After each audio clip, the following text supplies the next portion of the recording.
Greetings, students, and welcome to the special edition of The Professor Travel Domestic Edition. I am your host, The Professor Travel, coming to you from Orange County, California. This is the website, the vlog, and the podcast that you come to in order to learn more about different travel destinations. This is where you come as a community in order to discuss them. Hopefully, this will inspire you to travel more and ultimately to enjoy life more. Now, you can reach me on a variety of different social media platforms, including and starting with my website, which is at theprofessortravel.com, on YouTube, on Facebook, and now on TikTok. You can reach me at The Professor Travel. If you're an Instagrammer, you can find me there at the_professor_travel. If you're a Twitter, then you can find me there at theprofessortr1. And then finally, if you're a blogger, you can find me there at theprofessortravel.blogspot.com. Today, I have a returning professor, Ricardo Cabré. How are you doing, sir? I'm doing great. How are you, Scott? I am well. Thank you so much for coming back. I really appreciate it, my friend. How are things going there in North Carolina? It's they're going well. Hey, thank you for having me and good to see you. You look Hey, great. likewise. What are you kidding me? Stop it, man. You're gonna make me blush. Just for my viewers who have not seen your previous video, can you maybe go over a little bit about your background, maybe just a little bit of smidgen of your education and maybe some places that you traveled? Sure. So raised in Miami, educated in Miami, and after graduating from college down there and living with my folks and having a great time down there, spent the last 20 years living between Orlando and Tampa. And then between my partner and I, we made a decision to move to North Carolina. We had spent a bunch of years traveling Western North Carolina, renting cabins and just enjoying the outdoors here. And we just wanted to make a change from the heat, the hurricanes, the humidity, and so on. So we decided to move to the greater Asheville area here in Western North Carolina 2 years ago, and having a great time out here now. Excellent. And that is our topic today is on North Carolina. Now you have recently moved, or it's not recently moved there. You moved there a little over a year ago, a couple of years ago, maybe at the most, Yep. right? So 2 years ago this month, actually, we moved. We moved to Weaverville, North Carolina, which is about 15 minutes north of Asheville. Okay, fantastic. So in preparation for this presentation, we actually did a little bit of research on history. So let's compare some notes and figure out where my gaps are, and maybe you can help me with that, okay? Oh, well, or vice versa. Absolutely. So I note that in the history of North Carolina, there was a Native American population that was there prior to the European settlers who came over, and then they came over in was it the 1700s or So early 1500s. early 1500s? Okay. Yep.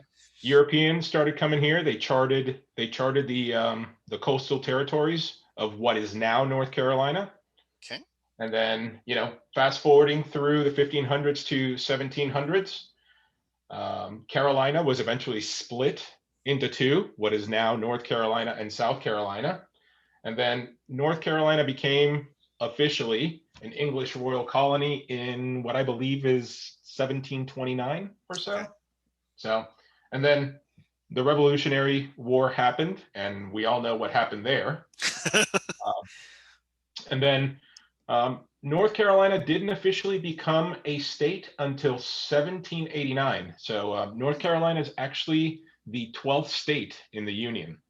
Okay. So, Civil War, we all know this, the Civil War, hopefully. At that point, North Carolina was mostly all farms and plantations. And the population in North Carolina consisted of about 1/3 slaves. So as a result, North Carolina chose to secede from the Union and join the Confederacy.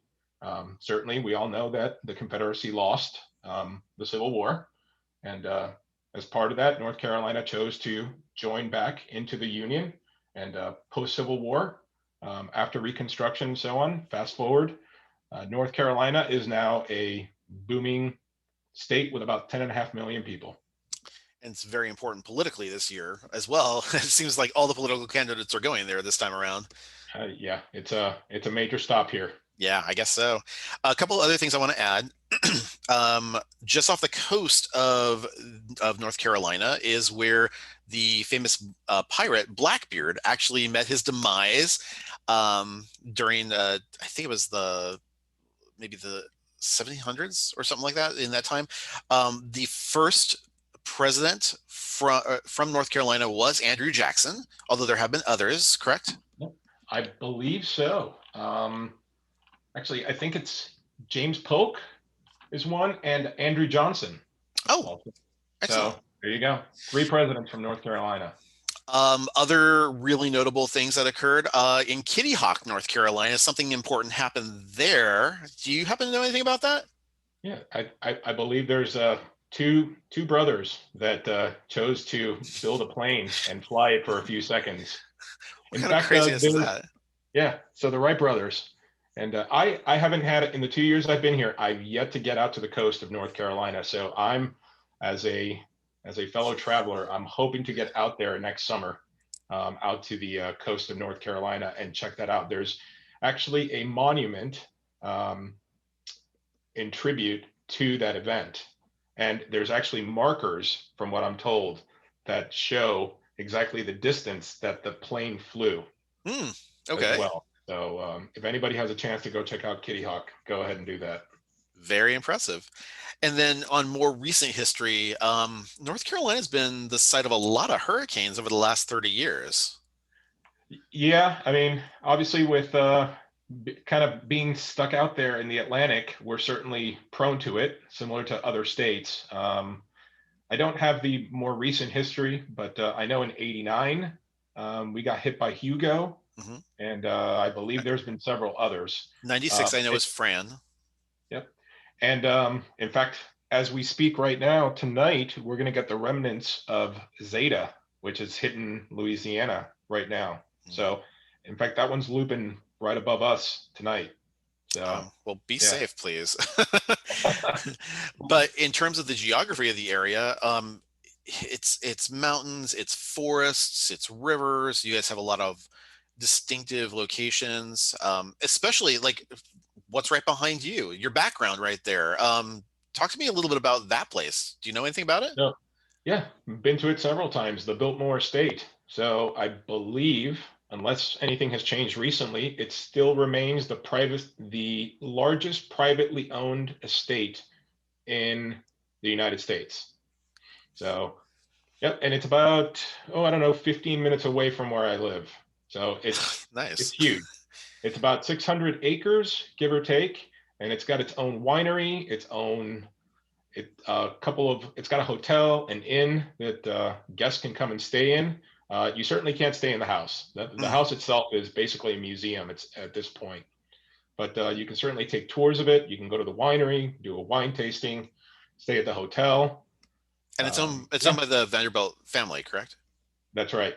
And I mean, but they've got bike trails, hiking trails all throughout the property, and it's a fantastic place to go check out. Excellent. And what are the states that border North Carolina? So to the north, you got Virginia. Okay. To the west, and literally 15 minutes from me, is Tennessee. Okay. About, about an hour south of me, also, you've got South Carolina and Georgia. Okay. Perfect. Yep.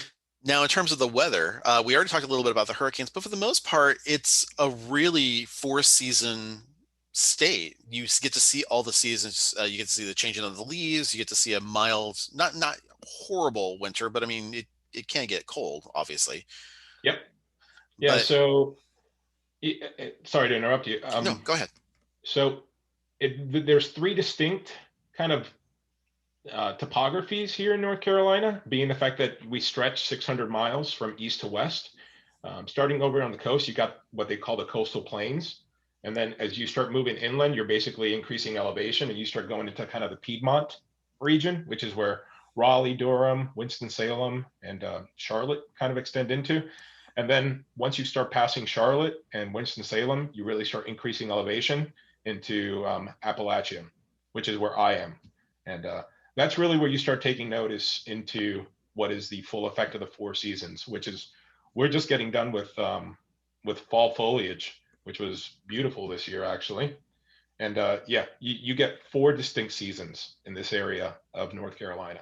I And couldn't I couldn't help but notice you call it Appalachian, and I keep hearing it pronounced Appalachian. Is there a specific way in which it's supposed to be pronounced, or? so the locals here from, and I've learned this over the years of coming up here, it's from what I'm told, and I may not get the pronunciation correct. It's basically like throwing an Appalachia. Ah, got it. Okay, Yeah, that makes more sense then. yeah. So, all Yeah. right. So Very, very nice. Now, in terms of culture, there are a variety of ingredients that go into the mix of the culture, starting, of course, with the religion within the area. I usually think of Southern Baptists as being the largest component of the religion in North Carolina, but you've also enlightened me that there's others as well that are pretty prominent there too. sure, that's one. Protestant is a big religion, along with Methodist, and those are the traditional religions here with this area. Obviously, over the last 10 to 20 years, with the boom in population, you start seeing other religions come into the mix as well, with Catholicism and Judaism, Mhm. and every other one as well. You start seeing more of that into the larger urban populations, such as Charlotte and Raleigh Durham. But yeah, for the most part, predominantly Protestant, Methodist, Baptist. Very cool.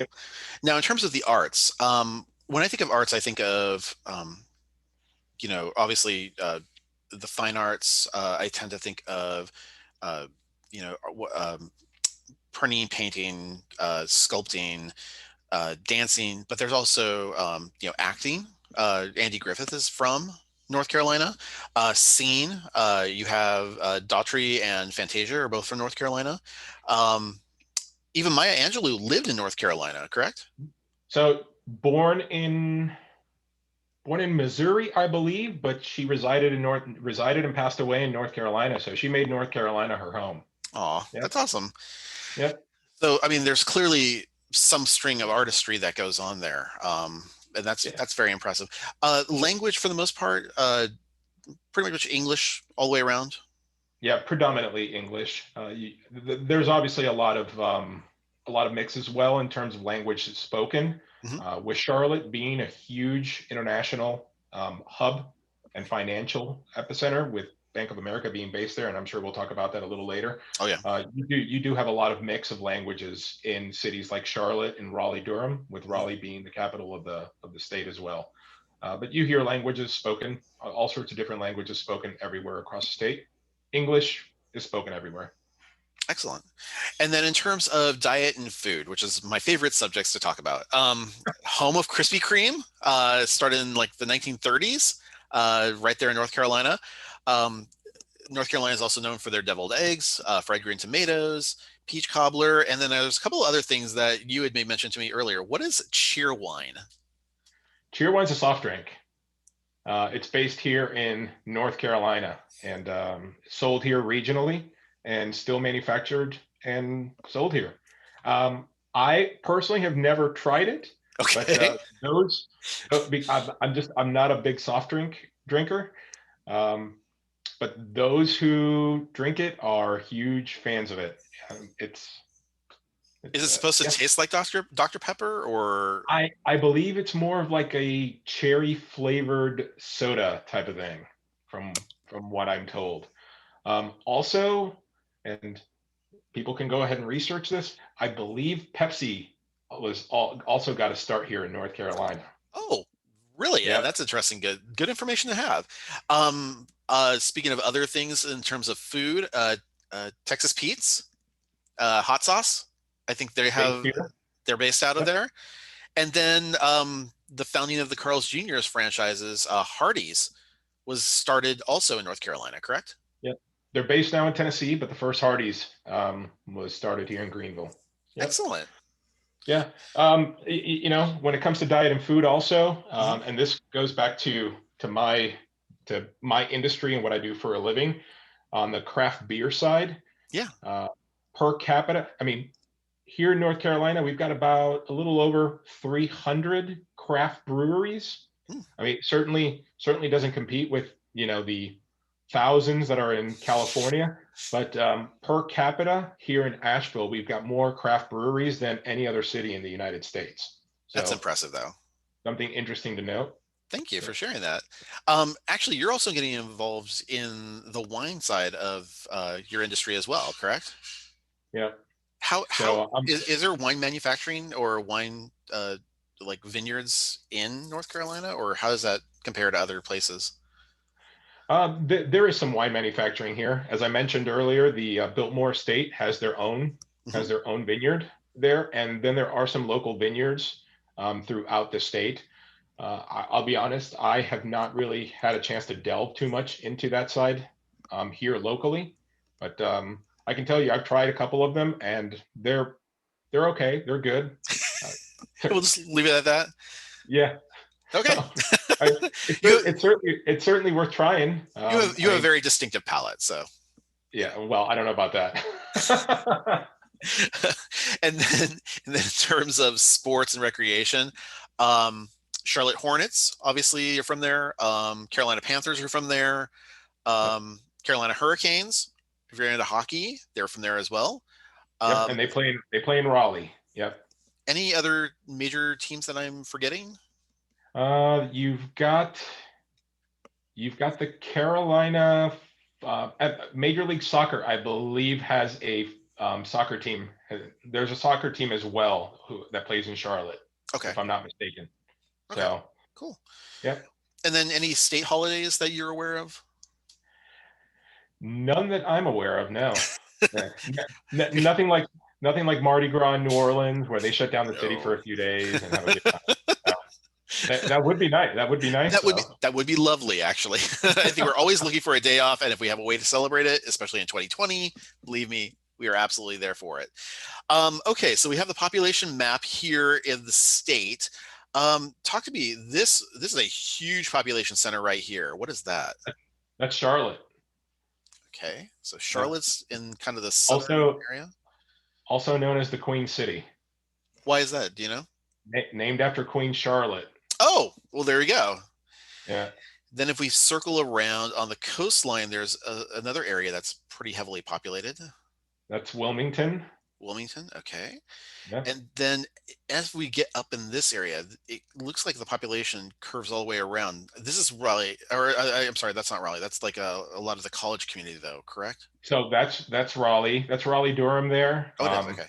And then you kind of start extending into what's known as the Research Triangle, Okay. which is a big tech area of the, well, actually over back to Raleigh, that's known as the Research Triangle, which is where you've got Duke, Wake Forest, Chapel Hill, um, so on. So that's becoming a big tech hub here, or has been a big tech hub and continues to boom.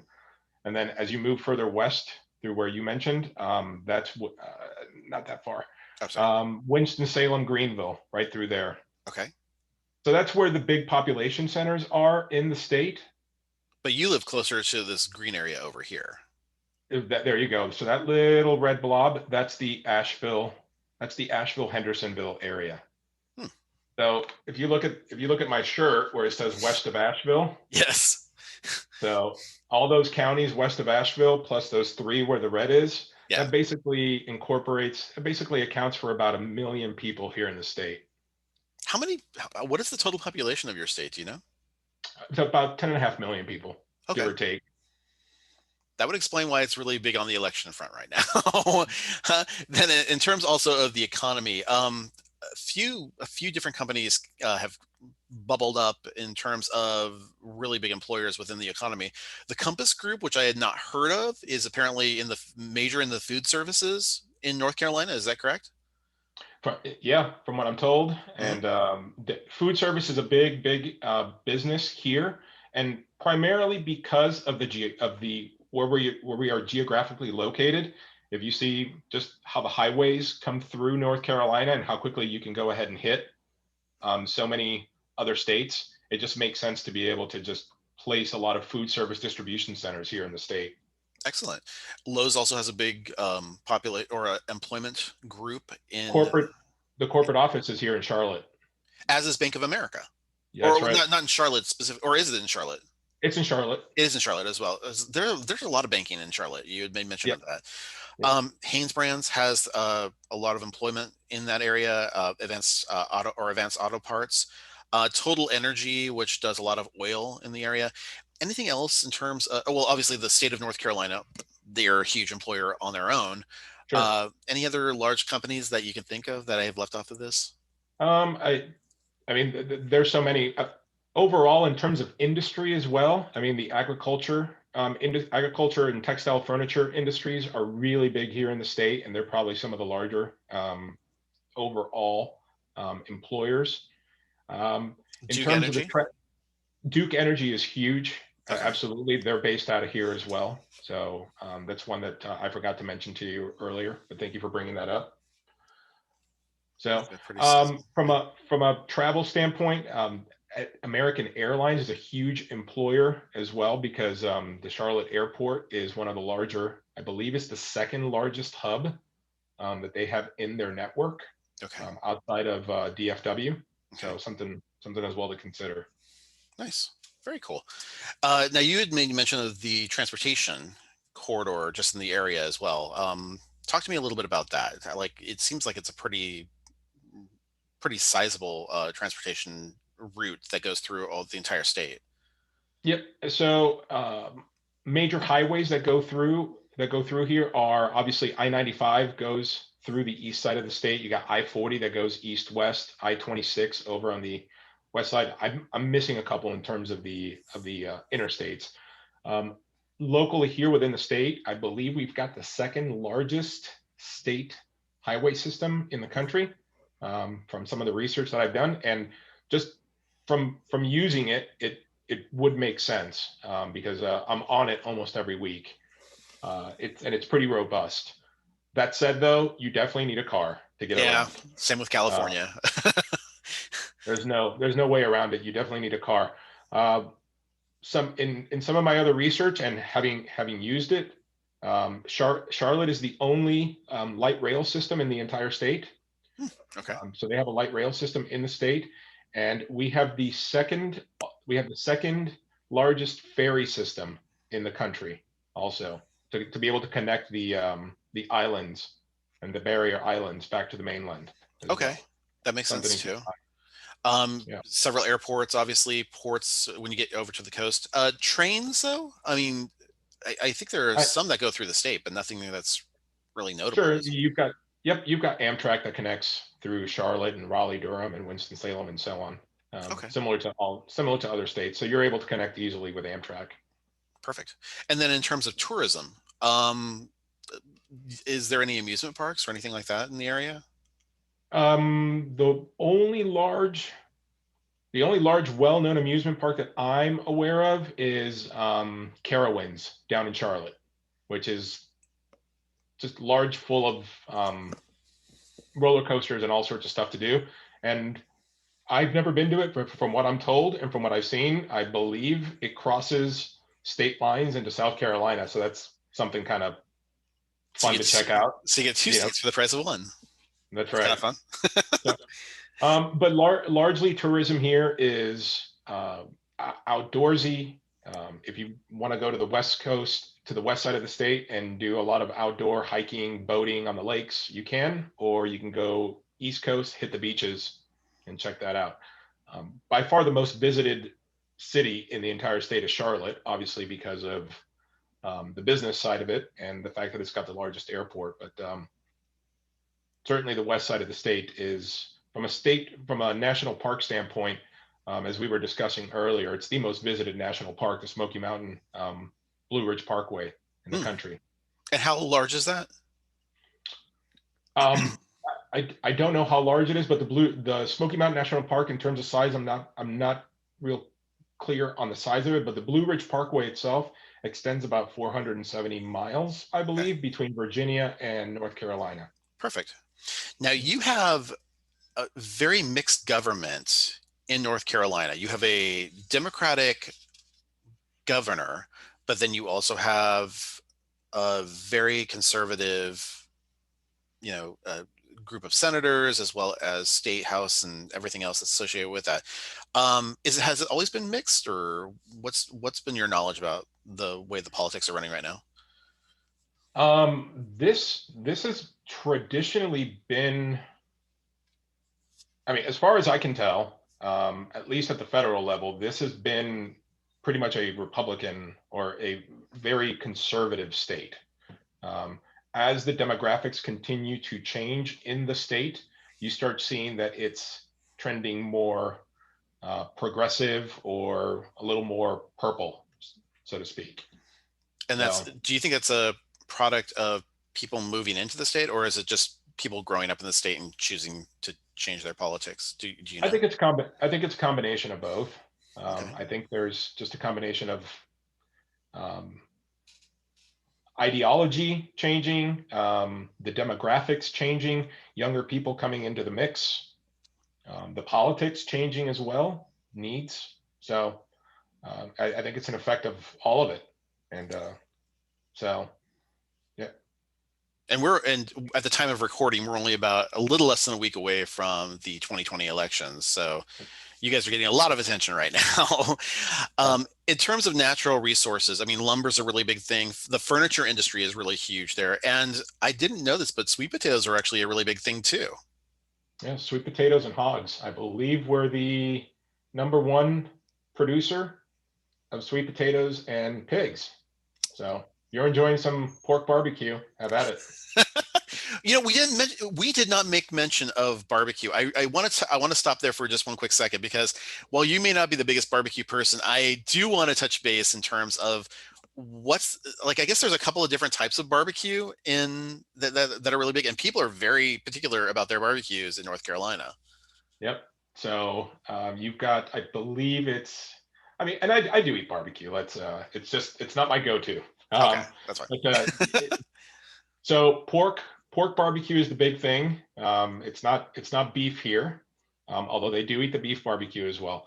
But it's Eastern style and then the Western style in terms of the state. Eastern is it's a vinegar based style barbecue, vinegar and red pepper based, I believe. Okay. And they have a tendency to cook the whole pig. And then here on the western side of the state, it's tomato based sauce. So, and I believe they call it Lexington style. Now, Lexington, so okay. yep. So, because I believe out of a state fair in Lexington, North Carolina, the barbecue festival, that's where it originated. I That's could be that's where my confusion was. I thought it was Lexington, Kentucky, and that's why I thought it was like, oh, it was something that was brought into the state, but I guess it's part of Lexington right there in North Carolina. that's right. Okay. So, Good information to know. Thank you for sharing that with me. my pleasure. In terms of education, though, there are a ton of higher ranked colleges within there, starting, of course, with Chapel Hill, which has been there before. Actually, I think it was there when the United States started. And then from Uh, there, I'm sorry, go ahead. yep. No, you're right. It's the oldest public university in the country, I believe. Yes. And Yep. then shortly after that, you have North Carolina State University, which was founded in the late 1800s, and then East Carolina University out of Greenville, which was in 1907.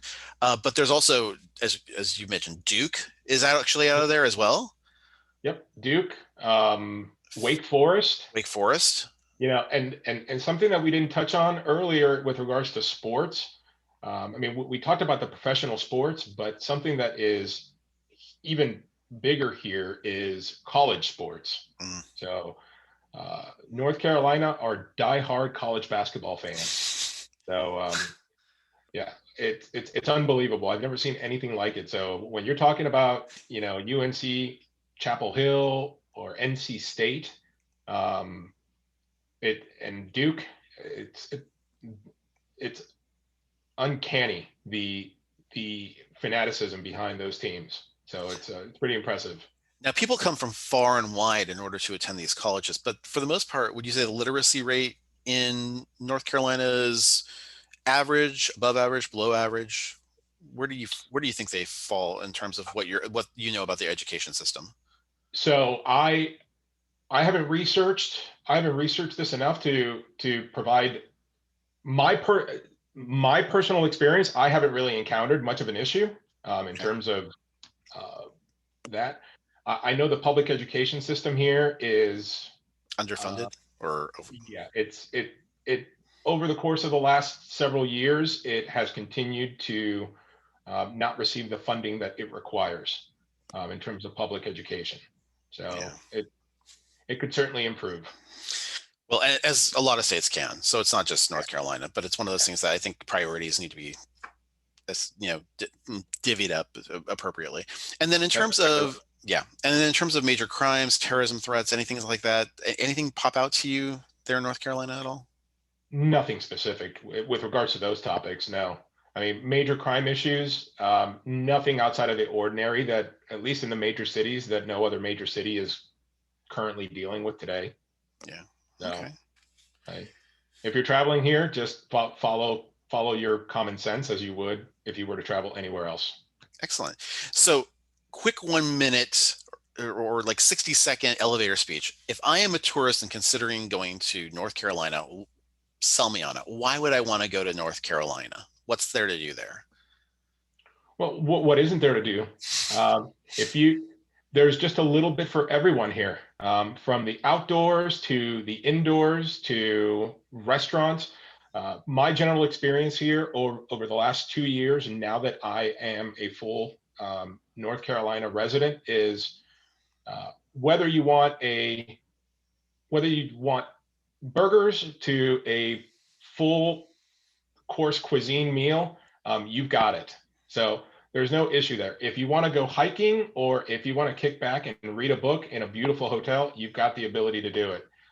Seasons changes here in Western North Carolina. You've got that. So right now we just got done with fall foliage. You've got the ability to take a walk down the Blue Ridge Parkway and see the fall. And then next week you can have 30-degree weather and have it all in the middle of a week. Um, I can't honestly speak for the coast at this point yet because I haven't had a chance to experience that, but perhaps next year after summer, you and I can sit down and do one of these again while I'm sitting in a beach house on Cape Hatteras. So, It's a plan. It's a plan, man. I definitely want to touch base with you on that. And again, well, thank you so much for maybe you sharing your can join knowledge. me. Maybe you can join me. That sounds like an invite. I'm writing this down right now. Okay, just Do it. FYI. So Do if it. I pop up on your doorstep, just Ricky invited me to stay with him forever in North Carolina. Got it. Okay. Thank you. All right. I So, don't know about forever. well, I don't know about forever. okay. Like, yeah, you'll have to put me on your taxes. No, I'm just kidding.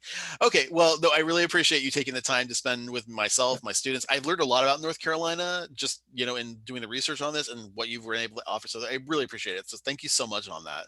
Hey, listen, thank you. I appreciate this, and always a pleasure to talk to you Absolutely. and to your guests. I know they appreciate it. So thank you so much. And if you guys out there, if my students have any questions, comments, anything, you can send them over to me at scott@theprofessortravel.com. If you're on YouTube right now and you want to be notified when new videos go up, hit that little bell icon right above us on the screen there. If you have not already subscribed, please feel free to do so. It helps out the algorithm and the channel. So I really appreciate that a lot. And if you like this content and you want to see more of it, give us a like. We really do appreciate that. But if you're listening to us on the podcast, certainly feel free to rate us as well. We really do appreciate that. So until next time, I'm Scott. I am the Professor Travel and make every day a travel adventure. Take care, everybody. Bye bye now. Bye.